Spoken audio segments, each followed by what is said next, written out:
Hello. Hindi CTET 2025। ठीक। बच्चों को भाषा में निपुणता यानी दक्ष प्राप्त कैसे कराया जा सकता है? तो दो प्रकार से कराया जा सकता है। एक भाषा कौशल के माध्यम से, दूसरा व्याकरण, यानी दोनों जरूरी है भाषा कौशल में निपुणता प्राप्त करने के लिए। तो भाषा कौशल के 4 प्रकार होते हैं। पहला आपका जैसे हो गया सुनना, बोलना, पढ़ना, लिखना। यानी भाषा कौशल कितने प्रकार के होते हैं? 4 प्रकार के होते हैं। भाषा कौशल का अर्थ क्या होता है? भाषा कौशल का अर्थ होता है प्राणी यानी मनुष्य एक सामाजिक प्रणाली है।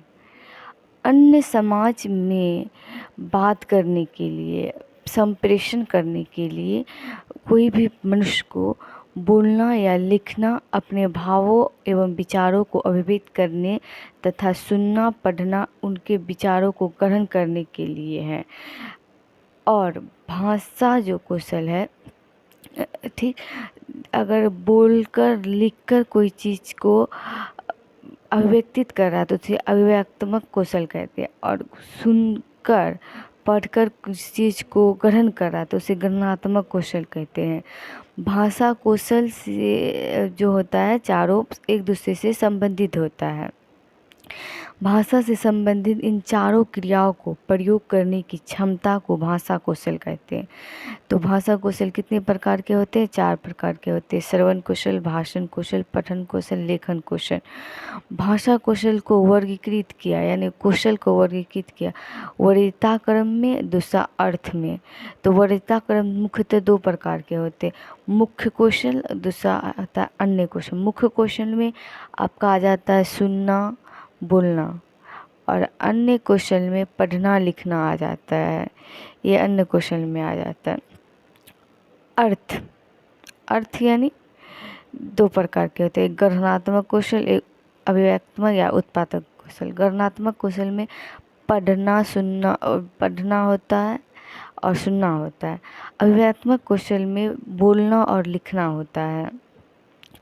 नए पैटर्न पर आधारित कुछ प्रश्न है। तो जैसे कि बोला, एक बालक व्याख्यान सुनकर तथा दूसरा बालक पढ़कर जानकारी एकत्रित करता है, तो ये दोनों क्या कर रहा है? पढ़कर और सुनकर अगर कर रहा है तो ये होगा ग्रहणात्मक कौशल। ये क्या होगा? ग्रहणात्मक कौशल, क्योंकि बालक पढ़कर और सुनकर कर रहा है। दूसरा क्वेश्चन क्या कह रहा है? उच्च प्राथमिक स्तर पर पठन कौशल विकसित करने का अर्थ क्या है? तो उच्च प्राथमिक स्तर पर क्या होगा? वर्णमाला की क्षमता या कठिन वर्तनी की क्षमता या उपयुक्त दोनों, या पढ़कर सामग्री की क्षमता का विकास करना, समझने की विकास करना। तो आंसर होगा पढ़कर समझने की क्षमता का विकास करना। तीसरा क्वेश्चन क्या कह रहा है? बच्चे में डैश और डैश के माध्यम से लेखन का विकास किया जा सकता है। तो चित्रात्मक और उसके बाद रेखांतरण के द्वारा ही लेखन कौशल का विकास किया जा सकता है। कहता पठन के समय अर्थ ना समझने का क्या कारण होता है? तो कारण होता है कठिन पाठ्य सामग्री होने के कारण पढ़ते समय अर्थ हमें नहीं समझ में आता है। फिर कह रहा अभिव्यक्तात्मक कौशल कौन सा है? तो अभिव्यक्तात्मक कौशल बोलना और लिखना होता है। ये सब क्या है? अभिव्यक्तात्मक कौशल है। बोलना लिखना अभिव्यक्तात्मक कौशल है।